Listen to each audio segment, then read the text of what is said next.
നമസ്കാരം, MSU ടോക്സിലേക്ക് ഏവർക്കും സ്വാഗതം. അപ്പോൾ കഴിഞ്ഞ ക്ലാസ്സിൽ നമ്മൾ ചർച്ച ചെയ്ത് ഫ്രഞ്ച് വിപ്ലവത്തിനെ കുറിച്ചാണ്. ഫ്രഞ്ച് വിപ്ലവത്തിൽ നമ്മൾ അതിൻ്റെ തുടക്കം മുതൽ നെപ്പോളിയൻ്റെ ഭരണം ഏറ്റെടുക്കുന്ന വരെയാണ് നമ്മൾ ചർച്ച ചെയ്ത് കഴിഞ്ഞിട്ടുള്ളത്. അപ്പോൾ കഴിഞ്ഞ ക്ലാസ് കേൾക്കാത്തവർ അത് നിർബന്ധമായിട്ടും കേൾക്കുക. അതിൻ്റെ ലിങ്ക് താഴെ ഡിസ്ക്രിപ്ഷൻ ബോക്സിൽ കൊടുത്തിട്ടുണ്ട്. അപ്പോൾ അതിൻ്റെ ബാക്കിയാണ് ഇന്നത്തെ പോർഷൻ എടുക്കുന്നത്. അപ്പോൾ നല്ല രീതിയിൽ ക്ലാസ്സുകൾ കേട്ട് മനസ്സിലാക്കി മുന്നോട്ട് പോയി പഠിക്കുക. അതുപോലെ MSU ടോക്സിൻ്റെ 8 മുതൽ 10 വരെയുള്ള ഓൺലൈൻ ട്യൂഷൻ നമ്മൾ സ്റ്റാർട്ട് ചെയ്തിട്ടുണ്ട്. അതിൽ ചേരാൻ താല്പര്യമുള്ള ആളുകൾ നമ്മുടെ കോൺടാക്റ്റ് നമ്പർ ഇവിടെ കൊടുത്ത് ഈ കോൺടാക്റ്റ് നമ്പറിൽ നിങ്ങൾ ബന്ധപ്പെട്ട് അതിലേക്ക് അഡ്മിഷൻ എടുക്കാൻ താല്പര്യമുള്ള അഡ്മിഷൻ എടുക്കുക. അപ്പോൾ നമ്മളെ സമയം വൈകാതെ ക്ലാസ്സിലേക്ക് പ്രവേശിക്കുക. അപ്പോൾ നോക്കിയേ, നെപ്പോളിയൻ ഫ്രാൻസിൻ്റെ ചക്രവർത്തിയായത്. അങ്ങനെ നെപ്പോളിയൻ ഫ്രാൻസിൻ്റെ ചക്രവർത്തിയായപ്പോഴാണ് 1804. അതായത് നെപ്പോളിയൻ ഫ്രാൻസിൻ്റെ ഭരണം ഏറ്റെടുക്കുന്നപ്പോൾ ഭരണാധികാരി ആയതപ്പോഴാണ് 1799 ഭരണാധികാരിയായിട്ടുണ്ട്. പക്ഷേ അവിടുത്തെ ചക്രവർത്തിയായി മാറുന്നത് 1804 ഏകദേശം 5 വർഷങ്ങൾക്ക് ശേഷമാണ്.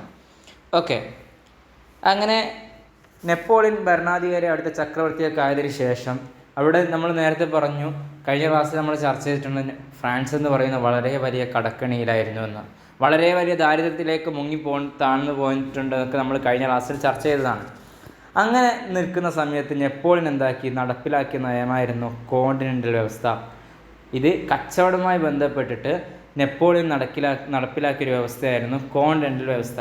കച്ചവടത്തിലൂടെ ഇനി എന്താക്കാൻ കഴിയുള്ളൂ, കടക്കണിയിൽ നിന്ന് മുന്നോട്ട് നീങ്ങാൻ കഴിയുള്ളൂ എന്ന് മനസ്സിലാക്കിക്കൊണ്ട് ഈ കോണ്ടിനെൻ്റൽ വ്യവസ്ഥ അക്കാലഘട്ടത്തിൽ കച്ചവടം നിയന്ത്രിക്കുന്ന ഒക്കെ ആരായിരുന്നു? ഇംഗ്ലണ്ടുകാരായിരുന്നു. നമ്മൾ പറഞ്ഞു മുമ്പ് അമേരിക്കൻ വിപ്ലവ സമയത്ത് നമ്മൾ പറഞ്ഞു ഇംഗ്ലണ്ടുകാർ അവിടെ നടപ്പിലാക്കിയിരുന്നു.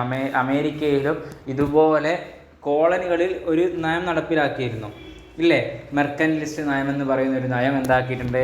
അമേരിക്കയിൽ വാണിജ്യ വ്യവസ്ഥയ്ക്ക് വേണ്ടിയിട്ട് ഇംഗ്ലണ്ടുകാർ നടപ്പിലാക്കിയിരുന്നു. അതുപോലെ ഇവിടെ ഫ്രാൻസിൽ നെപ്പോളിയൻ ഭരണാധികാരി ചക്രവർത്തി ആയതിനു ശേഷം ഇവിടെ നടപ്പിലാക്കിയ ഒരു നയമായിരുന്നു കോണ്ടിനെൻ്റൽ വ്യവസ്ഥ എന്ന് പറയുന്നത്. ഇത് ഇംഗ്ലണ്ടിനെതിരെ നടപ്പിലാക്കിയായിരുന്നു. കാരണം വാണിജ്യ വ്യവസ്ഥയൊക്കെ നിയന്ത്രിക്കുന്ന ആരാണ്? അത് ഇംഗ്ലണ്ടുകാരാണ്. അപ്പോൾ അവർക്കെതിരെ ഞങ്ങൾക്ക് തന്നെ ഒരു നയമുണ്ട്, ഞങ്ങളുടെ ഈ രീതിയിലാണ് കച്ചവടം നടത്തണം, വാണിജ്യ മേഖലയിൽ ഞങ്ങളെ ഈ രീതിയാണ് ഉപയോഗിക്കുന്നതെന്നും പറഞ്ഞിട്ട് നെപ്പോളിയൻ ഇവിടെ ഇങ്ങനെ രീതിയിലൂടെ കച്ചവട നയം കൊണ്ടുവന്നു, കോണ്ടിനെൻ്റൽ വ്യവസ്ഥയിലൂടെ. ഓക്കെ, പിന്നീട് നെപ്പോളിയൻ അവിടുത്തെ ദാരിദ്ര്യം കാര്യങ്ങളൊക്കെ മാറാൻ വേണ്ടിയിട്ട് പല രാജ്യങ്ങളും ആക്രമിച്ചു. അതിനുവേണ്ടി മാത്രമല്ല, ഈ കോണ്ടിനെൻ്റൽ വ്യവസ്ഥ എന്നുള്ളത് നമ്മൾ പറഞ്ഞു ഇംഗ്ലണ്ടിനെതിരെ തുടങ്ങിയതാണ്.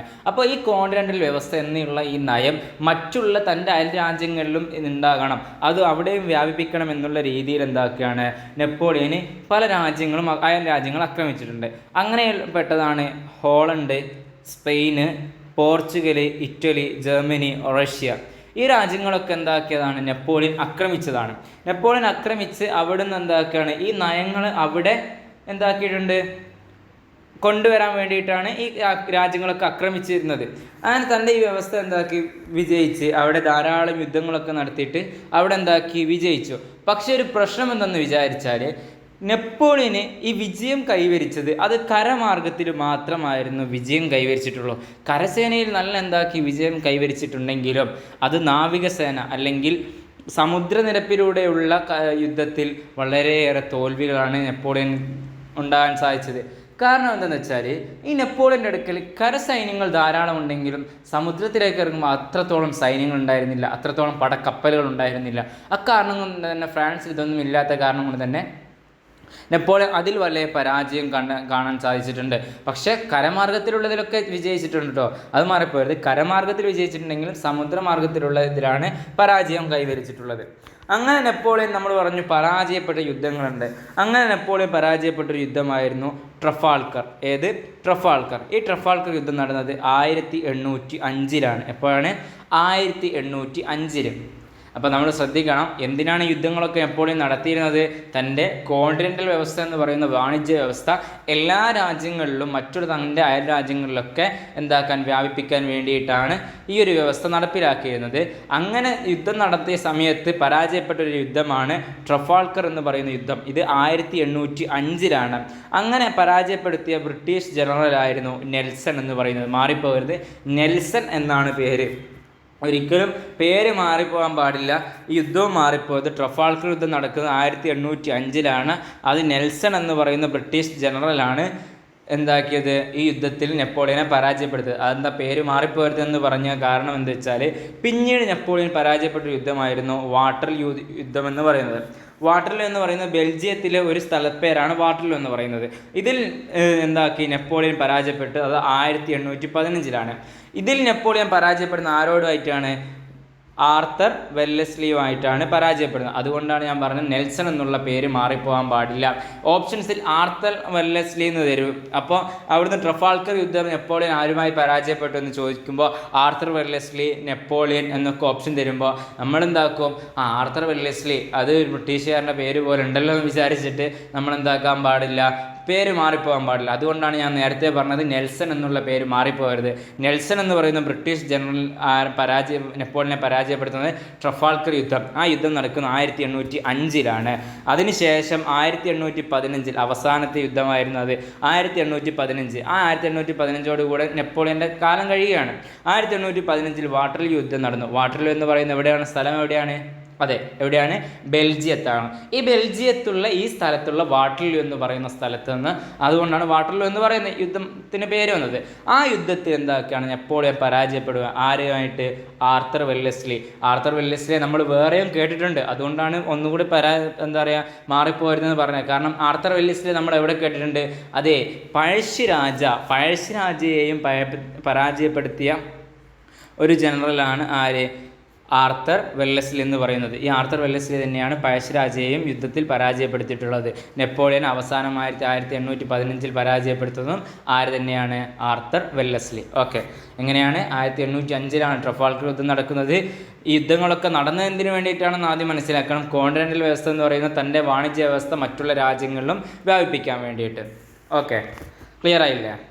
അപ്പോൾ നമുക്ക് ബാക്കി നോക്കാം.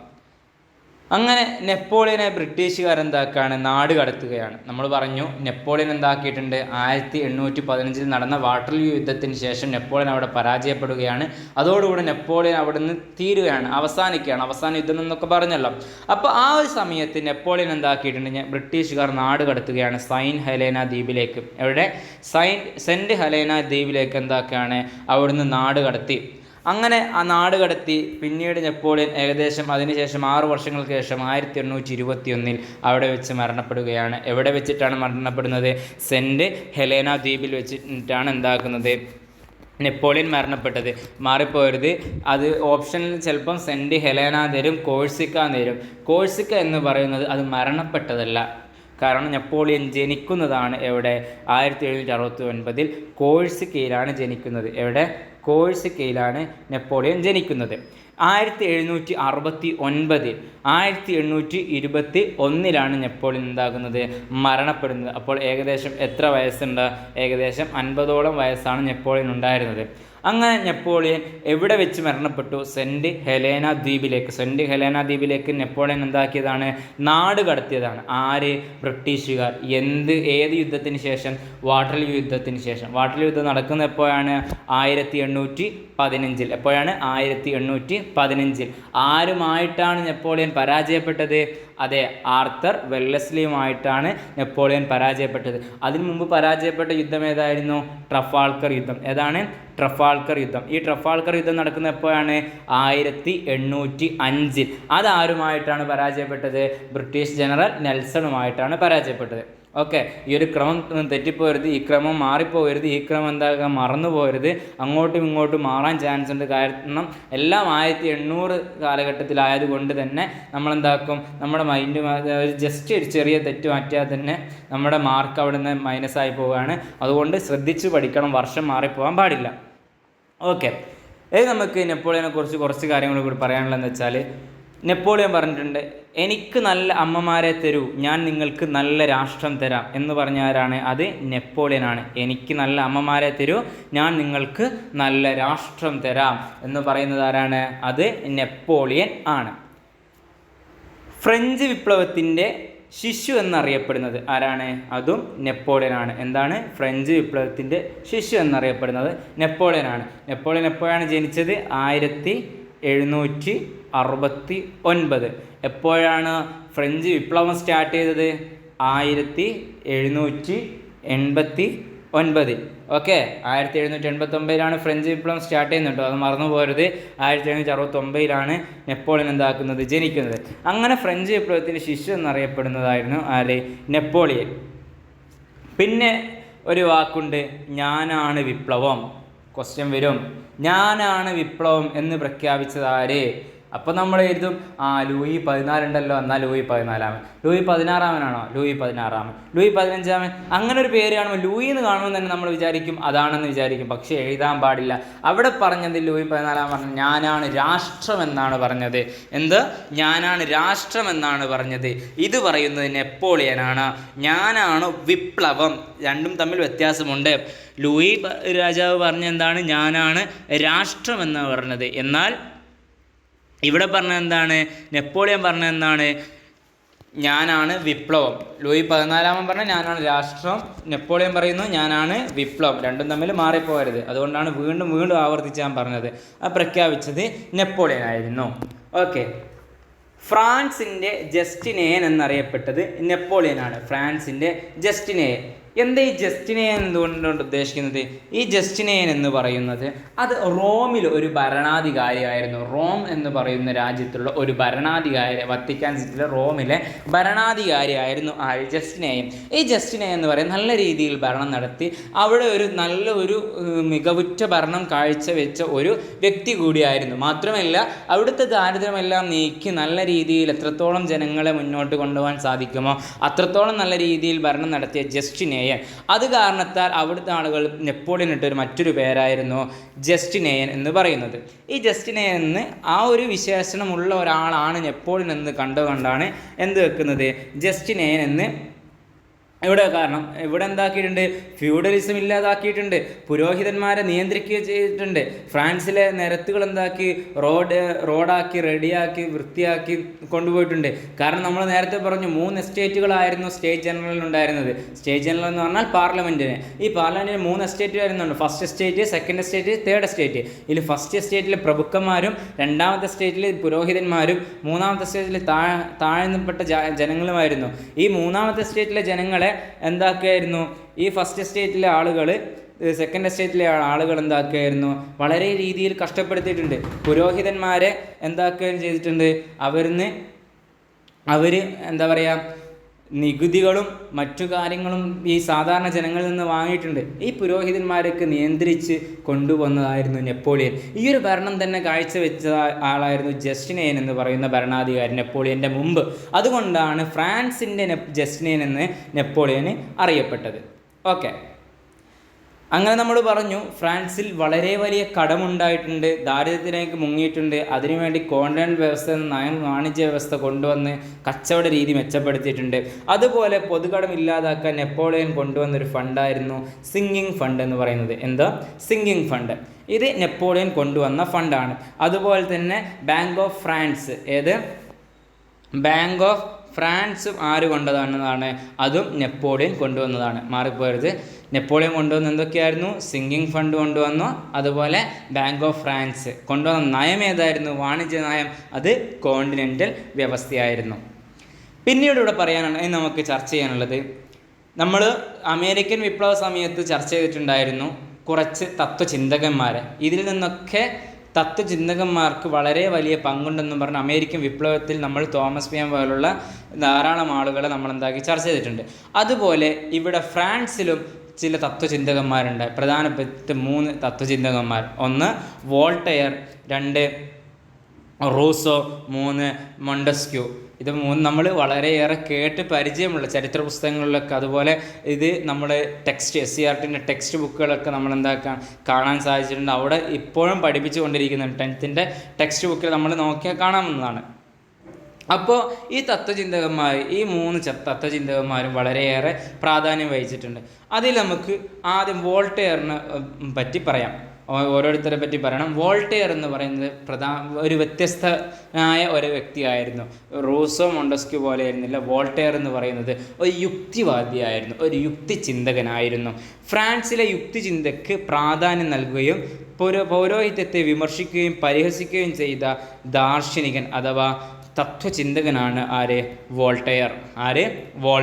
എന്തൊക്കെയാണ്? പൗരോഹിത്യത്തെ വിമർശിച്ച് പരിഹസിക്കുകയും ചെയ്തിട്ടുണ്ട്. അതുപോലെ യുക്തിചിന്ത, ദൈവത്തിൽ വിശ്വാസമില്ലാത്ത ഒരാളായിരുന്നു. അങ്ങനെ വോൾട്ടയർ പറഞ്ഞൊരു വാക്കായിരുന്നു, ദൈവം ഇല്ലെങ്കിൽ നമുക്ക് ഒരു ദൈവത്തെ സൃഷ്ടിക്കേണ്ടി വരും. ഇതാരാണ് പറയുന്നത്?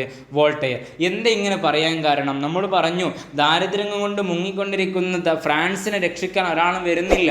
അക്കാരണത്താൽ അവിടുന്ന് വോൾട്ടയർ പറയുകയാണെങ്കിൽ, ഈ ഒരു കാര്യം കാണാൻ ദൈവം ഇല്ലെങ്കിൽ ഞങ്ങൾ ദൈവത്തെ സൃഷ്ടിക്കേണ്ടി വരും. ഞങ്ങൾ ഇത്രയും ദാരിദ്ര്യത്തിലേക്ക് കടന്നു പോയിട്ടും നിങ്ങൾ എന്താ ദൈവം വരാത്തേ എന്നുള്ളൊരു യുക്തിപരമായിട്ടുള്ള ചിന്ത കൊണ്ടാണ് ഇത് പറയുന്നത്.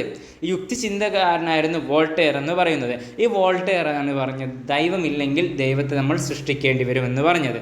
ഓക്കെ, ഇതാരാണ്? ഫ്രാൻസിലെ ഒരു തത്വചിന്തകനാണ്. ഇനി പറയാനുള്ളത് ആരാണ്? ഇനി റൂസോ എഴുതിയ ഒരു കൃതിയായിരുന്നു സാമൂഹിക ഉടമ്പടി, സോഷ്യൽ കോൺട്രാക്റ്റ്. ഏതാണ്? സാമൂഹിക ഉടമ്പടി. ഈ സാമൂഹിക ഉടമ്പടി റൂസോ എഴുതിയ ഒരു കൃതിയാണ്. ഇതിൽ പറയുന്നുണ്ട്, സമൂഹത്തിൽ ഒരു ഭരണാധികാരി എങ്ങനെയായിരിക്കണം എന്നുള്ളതിനെക്കുറിച്ചാണ് റൂസോ ഇതിൽ ചർച്ച ചെയ്തിട്ടുള്ളത്. എന്താ പറയുന്നത്?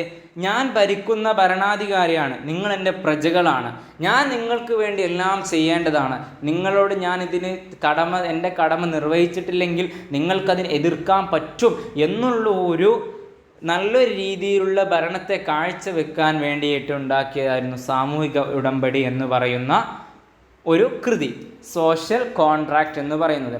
അവിടുന്ന് പറഞ്ഞതാണ്, ഞാൻ ഭരിക്കുന്ന രാജാവാണെങ്കിൽ നിങ്ങൾ എൻ്റെ പ്രജകളാണ്. നിങ്ങൾ പ്രജകളാകുമ്പോൾ പ്രജകൾക്ക് രാജാവ് എന്താക്കണം? ഉദാഹരണത്തിന് ഒരു ഗുരു ശിഷ്യന് വേണ്ടിയിട്ട് എന്തെല്ലാം കാര്യങ്ങൾ ചെയ്യണം? നല്ല രീതിയിൽ പഠിപ്പിച്ചു കൊടുക്കണം. അങ്ങനെയുള്ള കാര്യങ്ങളൊക്കെ ചെയ്യേണ്ടതുണ്ട്. അത് സമൂഹത്തിലൊരു ഉടമ്പടിയാണ്, സമൂഹത്തിലൊരു കടമയാണ്. അതുപോലെ രാജാവിനുള്ളൊരു കടമയാണിത്. അങ്ങനെ നല്ല രീതിയിലുള്ള ഭരണം ഇവിടെ ഫ്രാൻസിൽ കാഴ്ചവെക്കണമെന്നും പറഞ്ഞുകൊണ്ടാണ് റൂസോ എഴുതിയ ഒരു കൃതിയാണ് സാമൂഹിക ഉടമ്പടി എന്ന് പറയുന്നത്. ഓക്കെ, നമുക്കറിയാം 1789 ഓഗസ്റ്റ് 12 എന്താക്കിയിട്ടുണ്ട്? നമ്മൾ പറഞ്ഞു, ഒരു മനുഷ്യാവകാശ പ്രഖ്യാപനം നടത്തിയിട്ടുണ്ട്. മനുഷ്യാവകാശ പ്രഖ്യാപനം. അതിൽ നമ്മൾ നോക്കും, മനുഷ്യ സ്വാതന്ത്ര്യത്തിനായി ജനിക്കുന്നു, ഇന്നവൻ ചങ്ങലയിലാണ്. മനുഷ്യൻ സ്വതന്ത്രനായി ജനിക്കുന്നു, ഇന്നവൻ ചങ്ങലയിലാണ് എന്ന് പറഞ്ഞത് ആരാണ്? റൂസോ. ഓക്കെ, ഈ വാക്കിൽ നിന്നാണ് ഞാൻ ആദ്യം പറഞ്ഞു 1789 ഓഗസ്റ്റ് 12 പറയാൻ കാരണം എന്താണെന്ന് പറയുന്നത്.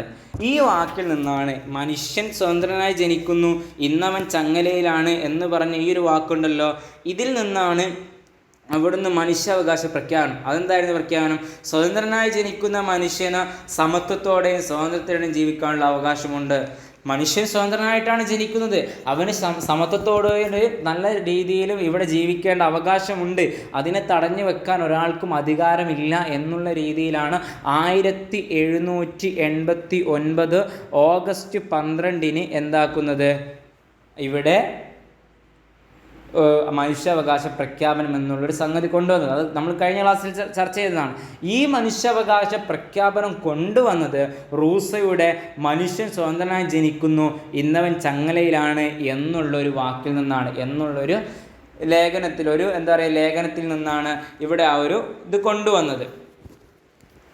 ഓക്കെ, ഇനി നോക്കിയേ, നമ്മൾ റൂസോയെ കുറിച്ചും പറഞ്ഞു, വോൾട്ടയറിനെ കുറിച്ചും പറഞ്ഞു. ഇനി ആരാണ്? മൊണ്ടസ്ക്യൂ. നിയന്ത്രിത രാജവാഴ്ചക്ക് നിലകൊണ്ട ദാർശനികനായിരുന്നു ആര്? മൊണ്ടസ്ക്യൂ. നിയന്ത്രിത രാജവാഴ്ചക്ക് നിലകൊണ്ട ദാർശനികനായിരുന്നു ആര്? മൊണ്ടസ്ക്യൂ എന്ന് പറയുന്നത്. ഓക്കെ, ഫ്രഞ്ച് വിപ്ലവത്തിൻ്റെ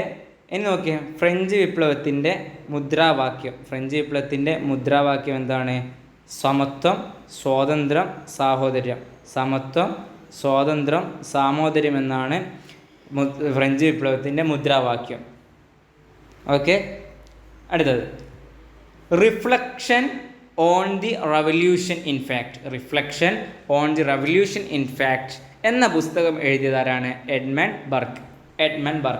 എന്താ ഈ പുസ്തകത്തിൻ്റെ പ്രത്യേകത? ഇദ്ദേഹം ഒരു ഇംഗ്ലീഷ് ചിന്തകനാണ്.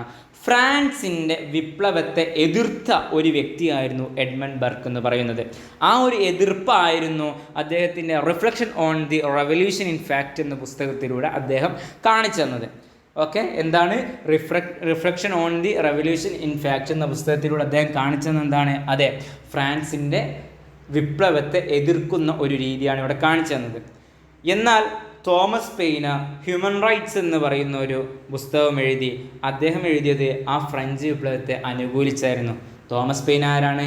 നമ്മൾ പറഞ്ഞിട്ടുണ്ട് തോമസ് പെയിൻ എന്ന് പറയുന്നത് അമേരിക്കൻ വിപ്ലവത്തിൽ തോമസ് പെയിൻ എന്നുള്ള ചിന്തകൻ്റെ കോമൺ സെൻസ് എന്ന് പറയുന്ന ലഘുലേഖ വളരെ വലിയ പ്രാധാന്യം നൽകിയിട്ടുണ്ട്. പ്രാധാന്യം ലഭിച്ച ഒരു ലഘുലേഖയാണ് തോമസ് പെയിൻ്റെ കോമൺ സെൻസ് എന്ന് പറയുന്നത്. ഈ ഒരു ലഘുലേഖയിൽ നിന്നൊക്കെ ആയിരുന്നു ആളുകൾ ഊർജം രൂപിച്ചിട്ട് ഇവിടെ യുദ്ധം അല്ലെങ്കിൽ അവിടെ എന്താ പറയുക വിപ്ലവം വിജയിപ്പിച്ചതെന്നൊക്കെ നമ്മൾ കഴിഞ്ഞ അമേരിക്കൻ വിപ്ലവം എന്നുള്ള ചാപ്റ്ററിൽ നമ്മൾ പഠിച്ചിട്ടുണ്ട്. ഇവിടെ ഫ്രഞ്ച് വിപ്ലവത്തിലും അദ്ദേഹം വലിയ കാഴ്ച വെച്ചിട്ടുണ്ട്. കാരണം അദ്ദേഹം പറയുകയാണ്, ഹ്യൂമൻ റൈറ്റ്സ് എഴുതിയിട്ട് ഈ ഫ്രഞ്ച് വിപ്ലവത്തെ അനുകൂലിച്ച് സംസാരിച്ച ഒരു വ്യക്തി കൂടിയാണ്. ഓക്കെ, അതുപോലെ തന്നെ ടൈൽ ഓഫ് ടു സിറ്റീസ് എന്ന് എഴുതിയത് ചാൾസ് ഡിക്കൻസ് ആയിരുന്നു.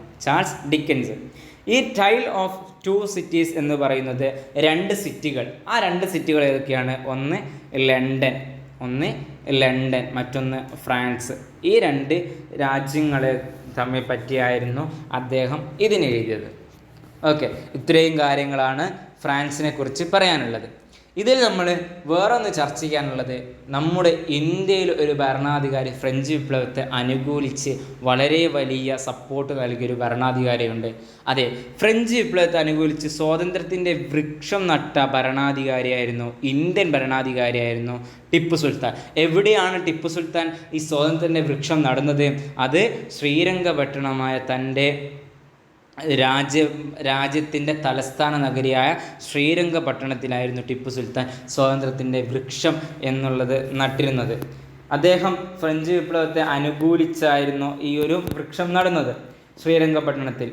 അതുപോലെ തന്നെ ഫ്രഞ്ച് വിപ്ലവത്തിൻ്റെ ആശയങ്ങൾ പ്രചരിപ്പിച്ച 2 ക്ലബ്ബ് അല്ലെങ്കിൽ 2 ആശയങ്ങളായിരുന്നു ജാക്കോബിയൻ അതുപോലെ തന്നെ ജെറോണ്ടിസ്റ്റ്. ഏതൊക്കെ? ജാക്കോബിയനും അതുപോലെ തന്നെ ജെറോണ്ടിസ്റ്റും. ഇതിൽ ജാക്കോബിയൻ ക്ലബ്ബിൽ അല്ലെങ്കിൽ ജാക്കോബിയൻ ആശയത്തിൽ അംഗമായ ഇന്ത്യൻ ഭരണാധികാരി കൂടിയാണ് ടിപ്പു സുൽത്താൻ. എന്തൊക്കെയായിരുന്നു ടിപ്പു സുൽത്താൻ? നമ്മൾ പറഞ്ഞത് ഇപ്പോൾ ഫ്രഞ്ച് വിപ്ലവത്തെ അനുകൂലിച്ച സ്വാതന്ത്ര്യത്തിൻ്റെ വൃക്ഷം ഇന്ത്യയിലെ ശ്രീരംഗപട്ടണത്തിൽ നട്ട ഇന്ത്യൻ ഭരണാധികാരിയാണ് ടിപ്പു സുൽത്താൻ. അതുപോലെ തന്നെ ഫ്രാൻസിൻ്റെ ഫ്രഞ്ച് വിപ്ലവത്തിൻ്റെ ആശയങ്ങൾ പ്രചരിപ്പിച്ച 2 ക്ലബ്ബുകളായ ജെറോണ്ടിസ്റ്റ്, ജാക്കോബിയ. ഈ 2 ക്ലബ്ബുകളിലെ ജാക്കോബിയ ക്ലബ്ബിൽ അംഗമായ ഇന്ത്യൻ ഭരണാധികാരി കൂടിയാണ് ടിപ്പു സുൽത്താൻ. ഓക്കെ, ഇതോടുകൂടെ നമ്മുടെ ഫ്രഞ്ച് വിപ്ലവത്തെക്കുറിച്ചുള്ള ക്ലാസ് ഇവിടെ വൈൻഡപ്പ് ചെയ്യാണ്. നമ്മളുള്ള എല്ലാ കാര്യങ്ങളും ഇതിൽ ചർച്ച ചെയ്തിട്ടുണ്ട്. കഴിഞ്ഞ ക്ലാസ്സിലും ഈ ക്ലാസ്സിലും കൂടി മുഴുവൻ കാര്യങ്ങൾ ചർച്ച ചെയ്തിട്ടുണ്ട്. കഴിഞ്ഞ ക്ലാസ്സുകൾ കാണാത്തവർ അത് നിർബന്ധമായിട്ടും കണ്ട് മനസ്സിലാക്കി പഠിക്കണം. അതിൻ്റെ നേരെ ബാക്കിയാണ് ഇന്നത്തെ പാർട്ട് 2ാം ഭാഗത്തിൽ നമ്മൾ ഇന്നത്തെ ക്ലാസ് എടുത്തത്. അതിൻ്റെ ലിങ്ക് നമ്മൾ ഡിസ്ക്രിപ്ഷൻ ബോക്സിൽ കൊടുത്തിട്ടുണ്ട്. ഇതുപോലെ തന്നെ നമ്മൾ പറഞ്ഞ വർഷങ്ങളും അതുപോലെ മാസമൊന്നും മാറിപ്പോകാൻ പാടില്ല. അതിൻ്റെ എല്ലാ കാര്യങ്ങളും കൃത്യമായിട്ട് ഓർത്ത് വെക്കണം. ഓക്കെ, ഇന്ന് നമ്മൾ നെപ്പോളിയനെ കുറിച്ച് കൃത്യമായിട്ടുള്ള വിവരണം പറഞ്ഞിട്ടുണ്ട്. അതുപോലെ നെപ്പോളിയൻ ഭരണാധികാരി ആയത് 1799 നെപ്പോളിയന് ഈ ചക്രവർത്തി ആയിരുന്ന 1804 അങ്ങനെ തുടങ്ങിയിട്ട് നമ്മൾ ഇന്നത്തെ ക്ലാസ് മൊത്തം അതുപോലെ ഫ്രഞ്ച് വിപ്ലവത്തിൻ്റെ മൊത്തം ചാപ്റ്ററുകളും ഇതോടെ വൈൻഡപ്പ് ചെയ്യാണ്. അതുപോലെ അമേരിക്കൻ വിപ്ലവം, ഇംഗ്ലണ്ട് വിപ്ലവം, ഇത് 3 നമ്മൾ ചർച്ച ചെയ്ത് കഴിഞ്ഞിട്ടുണ്ട്.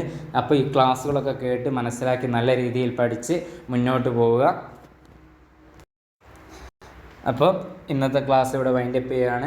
MSU ടോക്സ് എന്ന് പറയുന്ന ഈ ചാനൽ നിങ്ങൾ ആദ്യമായിട്ടാണ് കാണുന്നതെങ്കിൽ നിങ്ങൾ സബ്സ്ക്രൈബ് ചെയ്യുക, ലൈക്ക് ചെയ്യുക, ഷെയർ ചെയ്യുക, സപ്പോർട്ട് ചെയ്യുക. നിങ്ങളുടെ ഓരോ സബ്സ്ക്രൈബും ലൈക്കും ഷെയറുമാണ് നമ്മുടെ ഈ ചാനലിനെ നിലനിർത്തുന്നത്. അതാണ് നമ്മൾക്ക് ഓരോ സപ്പോർട്ട് മോട്ടിവേഷനുമായിട്ട് മാറുന്നത്. അപ്പോൾ നല്ലൊരു ദിനം ആശംസിച്ച് നല്ല രീതിയിൽ മത്സര പരീക്ഷകളും എല്ലാ പരീക്ഷകളും നല്ല രീതിയിൽ എഴുതാൻ സാധിക്കട്ടെ എന്ന് പ്രാർത്ഥിച്ച് നിർത്തുന്നു. നന്ദി.